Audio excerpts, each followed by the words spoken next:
You've got this 4-year period that has been carved out of your lives by society. It's given you an identity, like a high quality identity, and freedom at the same time. And you're not going to get that again in your life. You've got a respectable identity, university student, and complete freedom associated with that, or as near as you're ever going to get. And you've got these unbelievable libraries that are full of the writings of people who are intelligent and articulate beyond comprehension. And you know, and you can go there and you can learn all this. And you might think, well, why should you learn it? Well, you learn it to get a job, or you learn it to get good grades, or you learn it to get a degree, and that's all nonsense. It's nonsense. The reason that you come to university to be educated is because there is nothing more powerful than someone who is articulate and who can think and speak. It's power, and I mean power of the best sort. It's authority and influence and respectability and competence. And so you come to university to craft your highest skill, and your highest skill is to be found in articulated speech. And if you're a master at formulating your arguments, you win everything. And better than that, when you win everything, everyone around you wins too. Because to transform yourself into, let's consider your transformation into something approximating the logos. It means you shine a light on the whole world. Well, there's nothing more exciting to do than that. There's nothing better you can possibly do. And to think that you're coming to university to be, you know, trained to have a job, it's like, great, that's a hell of a lot better than being unemployed and covered with Cheeto dust while you're snacking away in front of your video game in the basement. You're spectacular. You're all capable of being world beaters. You transform yourself into something that's articulated and sensible and grounded in history and knowledgeable and wise, man. You can do anything you want, and hopefully anything you want for good. Because if you have any sense, everything you want to do would be for the good, because there's nothing more compelling or meaningful or useful in combating the tragedy of life than to struggle with all your soul on behalf of the good. And the universities have forgotten that. It's why everyone's bailing out of the humanities, and they should. The humanities are corrupt. And they're corrupt because they're not telling students this. It's so bloody obvious. It's like, learn to think, learn to speak, learn to read. It makes you a superpower, an individual superpower. And I don't understand why that isn't just told to students. It's not that hard to understand, and everyone wants to hear it. It's like, really, I could do that? I could do that? It's like, yeah, really, you could do that. And the whole society around you has labored for really thousands of years to provide every single one of you with this spectacular opportunity that you have while you're undergraduates and graduate students here, man. Everyone's just praying that you would come here and manifest everything that you could manifest. And that's what you should be doing, instead of waving placards and complaining about how you're oppressed, for God's sake. The only reason you're not rich is because you're young. You know, that's the best. Really, if you look at the 1% even, the dreaded 1%, you know, most of those people are old. Why? Well, when you progress through life, if you're reasonably successful, you trade in your promising youth for your wealthy old age, but you're still bloody old. Would you trade it? Would you trade your youth for that? Like, if you factor age out of the economic equation, things look a lot different. Well, of course older people have more money. If they have any sense, they've been collecting it for their whole life. Is that somehow unfair? It's not unfair unless you want to be poverty-stricken when you're 70. And you don't want to be poverty-stricken when you're 70.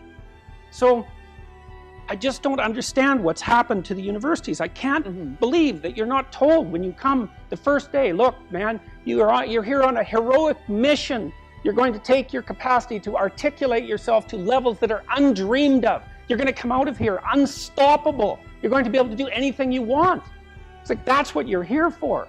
Instead, you're taught that, well, you know, the world's a pretty oppressive place, and you're probably the bottom of the victim pile, and there's virtually nothing you can do about it except, you know, deconstruct the patriarchy. And it's so weak-kneed and so pathetic that universities should be embarrassed that that's what they're peddling to students. I'm embarrassed by it. Imagine someone that you treat well, that you love, then try to treat yourself that way. You got to detach from yourself a bit. You got to think, okay, well, I'm a person among other people, and I deserve at least as much respect as a person among other people, and I should be trying to help myself across time. And instead of being self-contemptuous and self-destructive, I need to take care of myself as if I'm potentially valuable, and to lay out my life that way. And so that's what that chapter is about. And it's hard for people, you know, they don't take care of themselves as well as they should. And I don't mean, you know, take care of yourself. I mean, that isn't what I mean. It's like, it's not a moralistic attack.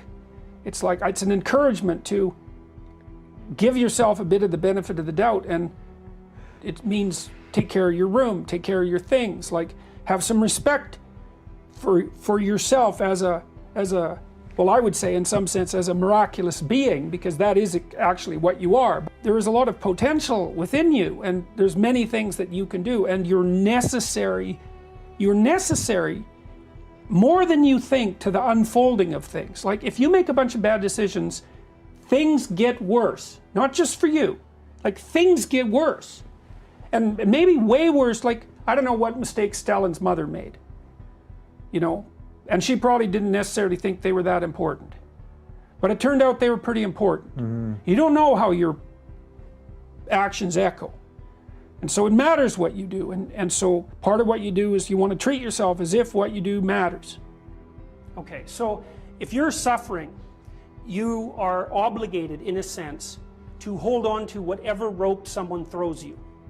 And one of the things I do with my clients all the time, especially if they're really in trouble, is to tell them, look, I don't know exactly what's going to help you, but don't arbitrarily throw out any possibilities because you might not have that luxury.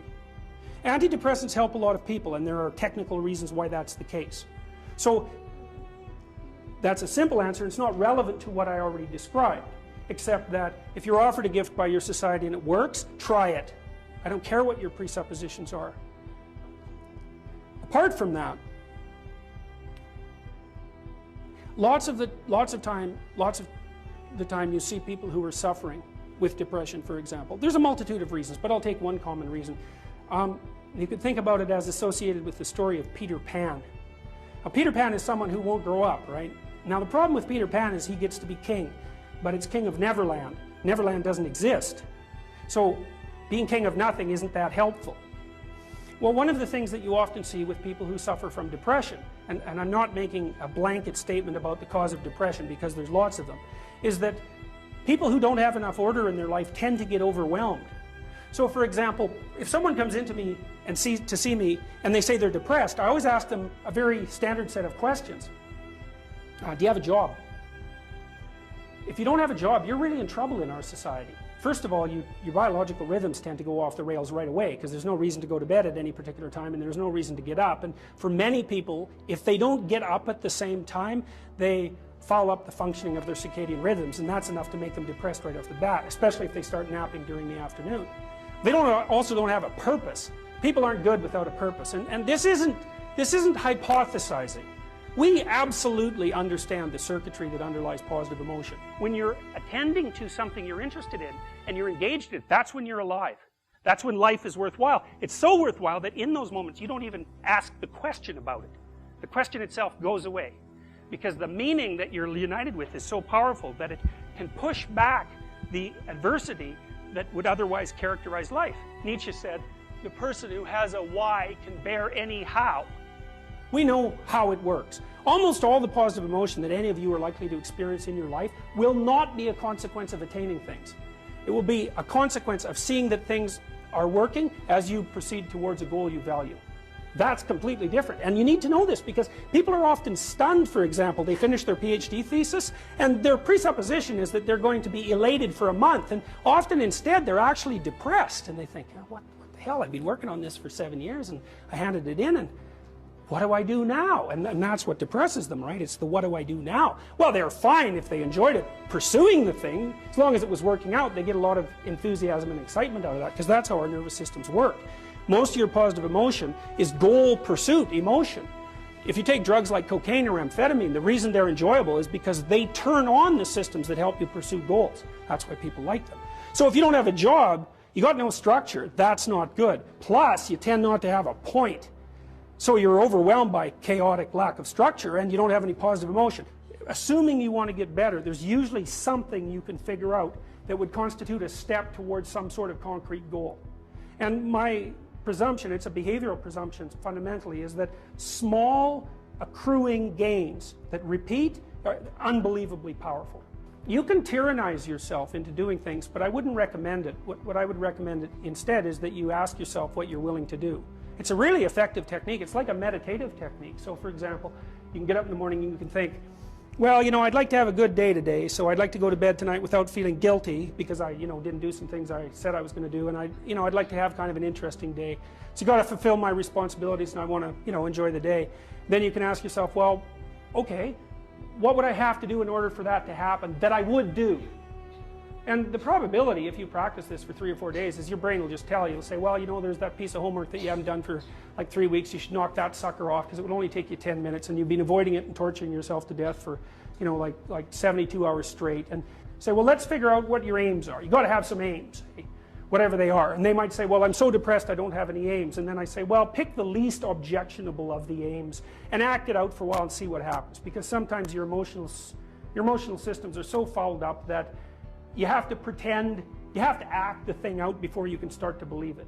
There are remarkable people who come into the world from time to time, and there are people who do find out over decades-long periods what they could be like if they were who they were, if they spoke their being forward.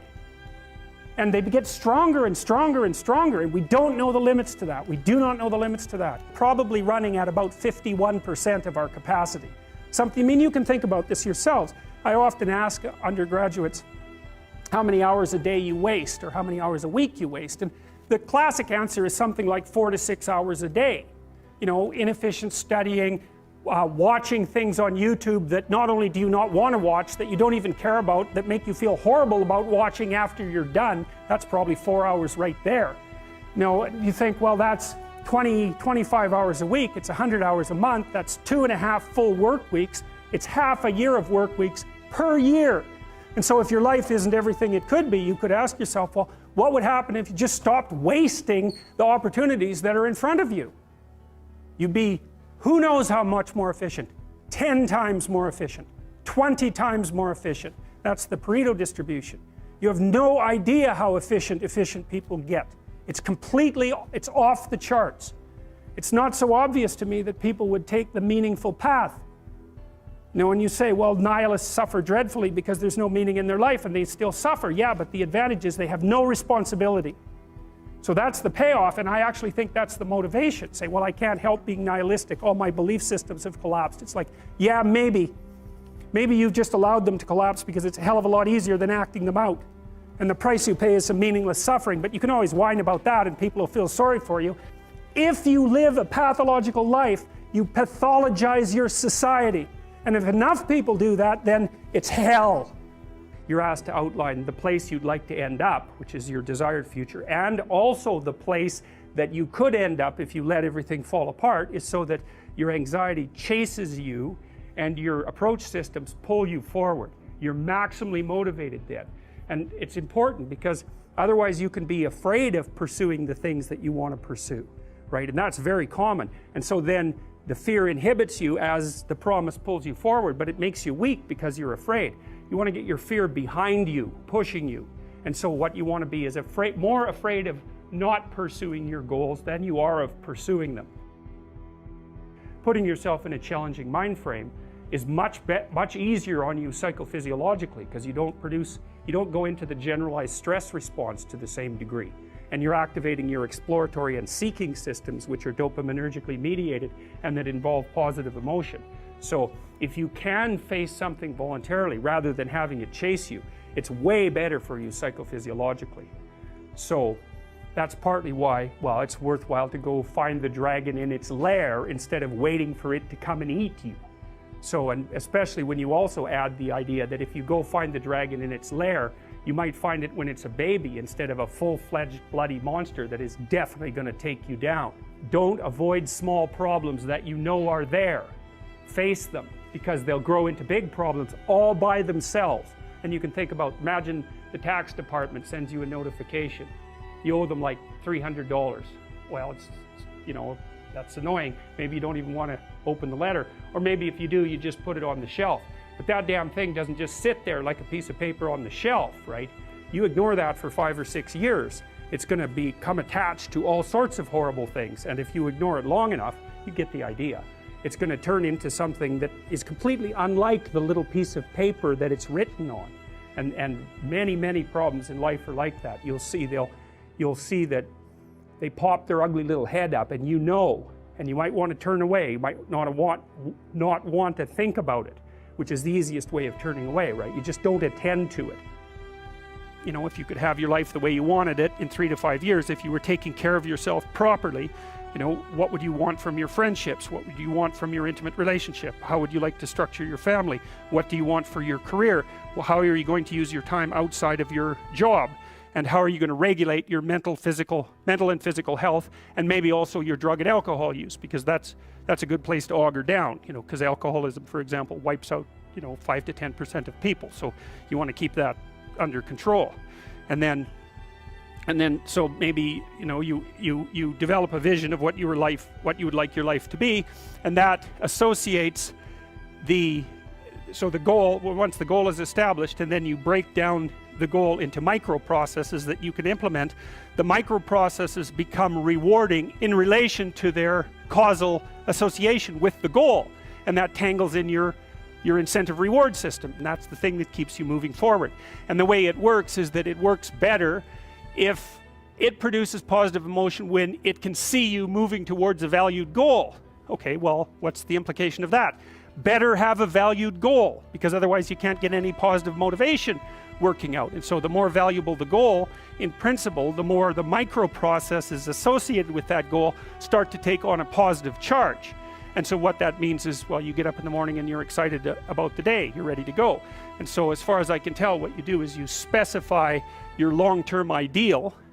Maybe you also specify a place you want to stay the hell away from, so that you're terrified to fail as well as excited about succeeding, because that's also useful. You specify your goal.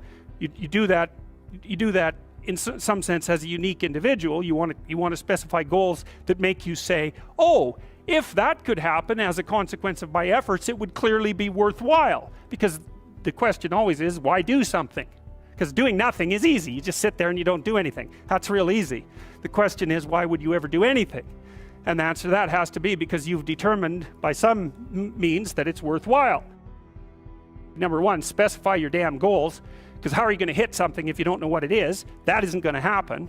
And often people won't specify their goals too, because they don't like to specify conditions for failure. So if you keep yourself all vague and foggy, which is real easy, because that's just a matter of not doing as well, then you don't know when you fail. And people might say, well, I really don't want to know when I fail, because that's painful. So I'll keep myself blind about when I fail. That's fine, except you'll fail all the time then. You just won't know it until you've failed so badly that you're done. Okay, so once you get your goal structure set up, you think, okay, if I could have this life, looks like that might be worth living, despite the fact that it's going to be, you know, anxiety provoking and threatening, and there's going to be some suffering and loss involved and all of that. Obviously, the goal is to have a vision for your life such that, all things considered, that justifies your effort. Okay, so then what do you do? Well, then you turn down to the micro routines. It's like, okay, well, this is what I'm aiming for. How does that instantiate itself day to day, week to week, month to month? And that's where something like a schedule can be unbelievably useful. Google Calendar. It's like, make a damn schedule and stick to it. Okay, so what's the rule with the schedule? It's not a bloody prison. That's the first thing that people do wrong. They say, well, I don't like to follow a schedule. It's like, well, what kind of schedule are you setting up? Well, I have to do this, then I have to do this, then I have to do this, you know, and then I just go play video games, because who wants to do all these things that I have to do? It's like, wrong. Set the damn schedule up so that you have the day you want. What's the right ratio of responsibility to reward? And you can ask yourself that, just like you'd negotiate with someone who is working for you. It's like, okay, you got to work tomorrow. Okay, so I want you to work tomorrow. And you might say, okay, well, what are you going to do for me that makes it likely that I'll work for you? Well, you could ask yourself that, you know. So maybe you do an hour of responsibility, and then you play a video game for 15 minutes. I don't know, whatever turns your crank, man. But, you know, you have to negotiate with yourself and not tyrannize yourself. Like you're negotiating with someone that you care for, that you would like to be productive and have a good life. And that's how you make the schedule. It's like, and then you look at the day and you think, well, if I had that day, that'd be good. Great. You know, and you're useless and horrible, so you'll probably only hit it with about 70% accuracy, but that beats the hell out of 0. right? And if you hit it even with 50% accuracy, another rule is, well, aim for 51% the next week, or 50.5% for God's sake, or because you're going to hit that position where things start to loop back positively and spiral you upward. And so that's one way that you can work on your conscientiousness, is to plan a life you'd like to have. The other way you do that is by having a little conversation with yourself about, as if you don't really know who you are, because you know what you're like. You won't do what you're told. You won't do what you tell yourself to do. You must have noticed that. It's like you're a bad employee and a worse boss, and both of those work, for you. You don't know what you want to do, and then when you tell yourself what to do, you don't do it anyways. You should fire yourself and find someone else to be. But my point is that you have to understand that you're not your own servant, so to speak. You're someone that you have to negotiate with, and you're someone that you want to present the opportunity of having a good life to. And that's hard for people because they don't like themselves very much. So, they're always like cracking the whip and then procrastinating, and cracking the whip and then procrastinating. And it's like, God, it's so boring and such a pathetic way of spending your time. And you know what that's like, because you probably waste like 6 hours a day. And I think we did an economic calculation about that a while back, right? Your time's probably worth $50 an hour, something like that. I mean, you're not getting paid that now, but you're young, and so this is investment time, and what you do now is going to multiply its effects in the future. So let's say it's $50 an hour, which is perfectly reasonable. So if you waste 6 hours a day, and you are, then you're wasting about $2,000 a week, or about $100,000 a year. So like, go ahead, but that's what it's costing you every hour. And you need to know what your damn time is worth. So let's say it's not $50, it's 30, whatever. Maybe it's 100, it's somewhere in that range. One of the things you should be asking yourself is, when you spend an hour, was that, well, would have I paid someone $50 to have had that hour? And if the answer is no, it's like, well, maybe you should do something else with your time. And it depends on whether or not you think that your time's worthwhile. But the funny thing about not assuming that is, if you assume your time isn't worthwhile, what happens is you don't just sit around sort of randomly in a state of responsibilityless bliss. What you do is you suffer existentially. And so that seems like a stupid solution.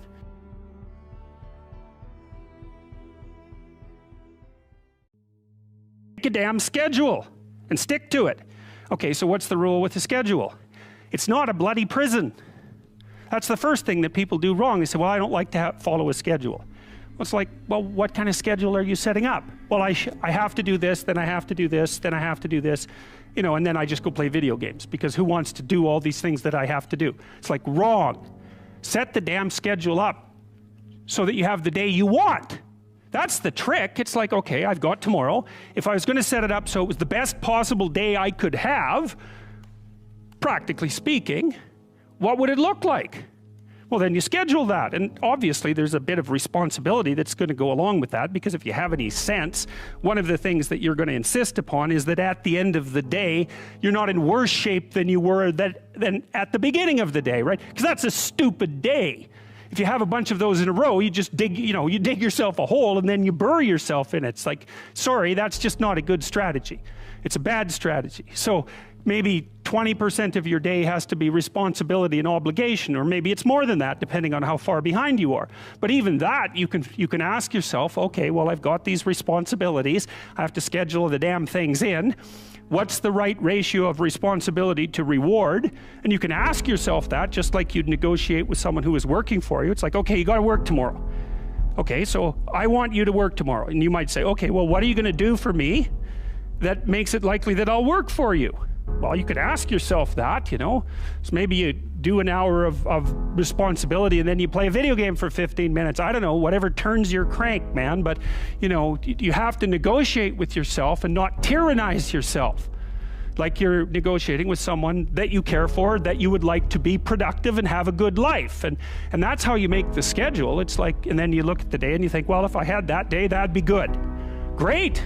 And you're useless and horrible, so you'll probably only hit it with about 70% accuracy, but that beats the hell out of 0, right? And if you hit it even with 50% accuracy, another rule is, well, aim for 51% the next week, or 50.5% for God's sake, or because you're going to hit that position where things start to loop back positively and spiral you upward. Stop doing the things that you know are wrong, that you could stop doing. Right? So it's a fairly limited attempt. First of all, we're not going to say that you know what the good is or what the truth is in any ultimate sense. But we will presume that there are things that you're doing that for one reason or another you know are not in your best interests. There's something about them that you just know you should stop. They're kind of self-evident to you. Other things you're going to be doubtful about. You're not going to know which way is up and which way is down. But there are things that you're doing that you know you shouldn't do. Now, some of those you won't stop doing for whatever reason. You don't have the discipline, or maybe there's a secondary payoff, or you don't believe it's necessary, or it's too much of a sacrifice, or you're angry or resentful or afraid. Who knows? So forget about those for now. But there's another subset that you could stop doing. It might be a little thing. Well, that's fine. Stop doing it and see what happens. And what'll happen is your vision will clear a little bit. And then something else will pop up in your field of apprehension that you will also know you should stop doing, and that you could stop doing, because you've strengthened yourself a bit by stopping doing the particular stupid thing that you were doing before. That just puts you together a little bit more. And you could do that repeatedly for an indefinite period of time. And you know, that doesn't necessarily mean that you're going to ever be able to formulate a clear and final picture of what constitutes the truth and the good. But it does mean that you'll be able to continually move away from what's untruth and what's bad. And, you know, that's not a bad start. You know, oh, I can't sleep at night because I'm thinking about something, and usually what I'll do is go write it down. I have some writing to do, so I get up and I go write down what I'm thinking, and that usually does the trick. But because I had been playing with YouTube, I thought, well, I'll try making YouTube video and telling people what I'm thinking about, and see if that performs the same function as writing. And to me, the function of writing, well, it's twofold. One is conceivably to communicate with people, although the fundamental purpose for me is to clarify my thoughts so that I know to, you know, because if something is disturbing you, what that means is that it needs to be articulated. It's the emergence of unexplored territory, something that disturbs you. That's the right way to think about it. It's unmapped territory that's manifesting itself. It's like a vista of threat and possibility, and you need to articulate a path through it. And so that's what I was doing. It's like I was thinking, well, this is bothering me, and this seems to be why, and here's what I think is going on, and so I made the videos, and in some sense I didn't think anything more of it. You don't have to necessarily have done anything wrong for things to get completely out of control. It's a terrifying doctrine, but it's not a hopeless doctrine, because it still says that there's a way forward, there's a pathway forward, and the pathway forward is to adopt a mode of being that has some nobility, so that you can tolerate yourself and perhaps even have some respect for yourself as someone who's capable of standing up in the face of that terrible vulnerability and suffering, and that the pathway forward, as far as the existentialists are concerned, is by, well, certainly by the avoidance of deceit, particularly in language, but also by the adoption of responsibility for the conditions of existence and some attempt on your part to actually rectify them. And the thing that's so interesting about that is, well, two, as far as I'm concerned, and some of this is from clinical experience, you know, if you take people, and I've told you this, and you expose them voluntarily to things that they are avoiding and are afraid of, you know, that they know they need to overcome in order to meet their goals, their self-defined goals. If you can teach people to stand up in the face of the things they're afraid of, they get stronger. And you don't know what the upper limits to that are, because you might ask yourself, like, if for 10 years, if you didn't avoid doing what you knew you needed to do, by your own definitions, right, within the value structure that you've created, to the degree that you've done that, what would you be like? Well, you know, there are remarkable people who come into the world from time to time, and there are people who do find out over decades-long periods what they could be like if they were who they were, if they spoke their being forward. And they get stronger and stronger and stronger, and we don't know the limits to that. We do not know the limits to that. And so you could say, well, in part, perhaps the reason that you're suffering unbearably can be left at your feet, because you're not everything you could be, and you know it. And of course, that's a terrible thing to admit, and it's a terrible thing to consider, but there's real promise in it, right? Because it means that perhaps there's another way that you could look at the world and another way that you could act in the world, so what it would reflect back to you would be much better than what it reflects back to you now. My experience is with people that we're probably running at about 51% of our capacity. Something, I mean, you can think about this yourselves. I often ask undergraduates how many hours a day you waste or how many hours a week you waste, and the classic answer is something like 4 to 6 hours a day. You know, inefficient studying, watching things on YouTube that not only do you not want to watch, that you don't even care about, that make you feel horrible about watching after you're done. That's probably 4 hours right there. You know, you think, well, that's 25 hours a week, it's 100 hours a month, that's 2.5 full work weeks, it's half a year of work weeks per year. And if your time is worth $20 an hour, which is a radical underestimate, it's probably more like 50 if you think about it in terms of deferred wages. If you're wasting 20 hours a week, you're wasting $50,000 a year. And you are doing that right now. And it's because you're young, wasting $50,000 a year is a way bigger catastrophe than it would be for me to waste it, because I'm not going to last nearly as long. And so if your life isn't everything it could be, you could ask yourself, well, what would happen if you just stopped wasting the opportunities that are in front of you? You'd be who knows how much more efficient, 10 times more efficient, 20 times more efficient. That's the Pareto distribution. You have no idea how efficient people get. It's off the charts. Well, and if we all got our act together collectively and stopped making things worse, because that's another thing people do all the time, not only do they not do what they should to make things better, they actively attempt to make things worse because they're spiteful or resentful or arrogant or deceitful or homicidal or genocidal or all of those things all bundled together in an absolutely pathological package. If people stopped really, really trying just to make things worse, we have no idea how much better they would get just because of that. So there's this weird dynamic that's part of the existential system of ideas between human vulnerability, social judgment, both of which are major causes of suffering, and the failure of individuals to adopt the responsibility that they know they should adopt. It isn't merely that your fate depends on whether or not you get your act together and to what degree you decide that you're going to live out your own genuine being. It isn't only your fate. It's the fate of everyone that you're networked with.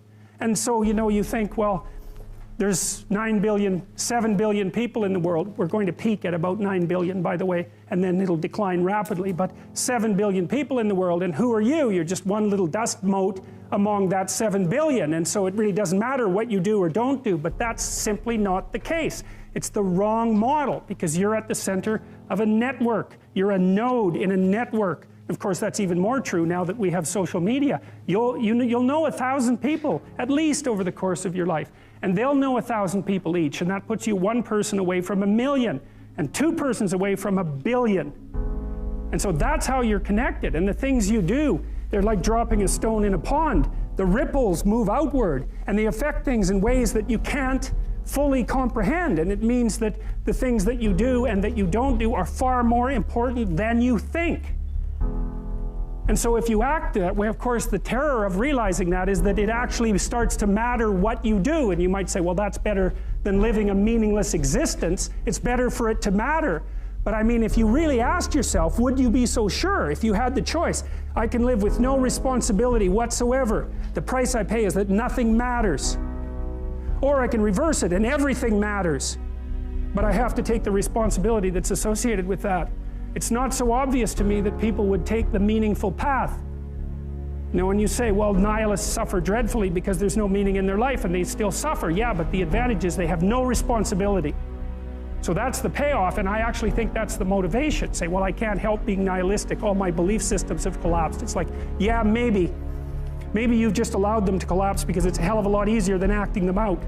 And the price you pay is some meaningless suffering, but you can always whine about that and people will feel sorry for you, and you have the option of taking the pathway of the martyr, so that's a pretty good deal, all things considered, especially when the alternative is to bear your burden properly and to live forthrightly in the world. Well, what Solzhenitsyn figured out, and so many people in the 20th century, it's not just him, even though he's the best example, is that if you live a pathological life, you pathologize your society. And if enough people do that, then it's hell. Really, really. And you can read the Gulag Archipelago if you have the fortitude to do that, and you'll see exactly what hell is like. And then you can decide if that's a place you'd like to visit, or even more importantly, if it's a place you'd like to visit and take all your family and friends, because that's what happened in the 20th century. I started to pay very careful attention to what I was saying. I don't know if that happened voluntarily or involuntarily, but I could feel a sort of split developing in my psyche, and the split, and I've actually had students tell me the same thing that has happened to them after they've listened to some of the material that I've been describing to all of you. But I split into two, let's say, and one part was let's say the old me that was talking a lot and that liked to argue and that liked ideas. And there was another part that was watching that part, like just with its eyes open and neutrally judging. And the part that was neutrally judging was watching the part that was talking and going, that isn't your idea. You don't really believe that. You don't really know what you're talking about. That isn't true. And I thought, that's really interesting. So now and that was happening to like 95% of what I was saying. And so then I didn't really know what to do. I thought, okay, this is strange. So maybe I've fragmented, and that's just not a good thing at all. I mean, it wasn't like I was hearing voices or anything like that. I mean, it wasn't like that. It was, well, people have multiple parts. So then I had this weird conundrum. It was like, well, which of these two things are me? Is it the part that's listening and saying, no, that's rubbish, that's a lie, you're doing that to impress people, you're just trying to win the argument, you know? Was that me, or was the part that was going about my normal verbal business me? And I didn't know, but I decided I would go with the critic. And then what I tried to do, what I learned to do, I think, was to stop saying things that made me weak. And now I mean, I'm still trying to do that, because I'm always feeling when I talk whether or not the words that I'm saying are either making me align or making me come apart. And I think the alignment, I really do think the alignment I think alignment is the right way of conceptualizing it, because I think if you say things that are as true as you can say them, let's say, then they come out of the depths inside of you. Because we don't know where thoughts come from. We don't know how far down into your substructure the thoughts emerge. We don't know what processes of physiological alignment are necessary for you to speak from the core of your being. We don't understand any of that. We don't even conceptualize that, but I believe that you can feel that. And I learned some of that from reading Carl Rogers, by the way, who's a great clinician, because he talked about mental health in part as a coherence between the spiritual or the abstract and the physical, that the two things were aligned. And there's a lot of idea of alignment in psychoanalytic and clinical thinking. But anyways, I decided that I would start practicing not saying things that would make me weak. And what happened was that I had to stop saying almost everything that I was saying. I would say 95% of it. It's a hell of a shock to wake up and I mean, this was over a few months, but it's a hell of a shock to wake up and realize that you're mostly dead wood. It's a shock, you know, and you might think, well, do you really want all of that to burn off? It's like, well, there's nothing left but a little husk, 5% of you. It's like, well, if that 5% is solid, then maybe that's exactly what you want to have happen.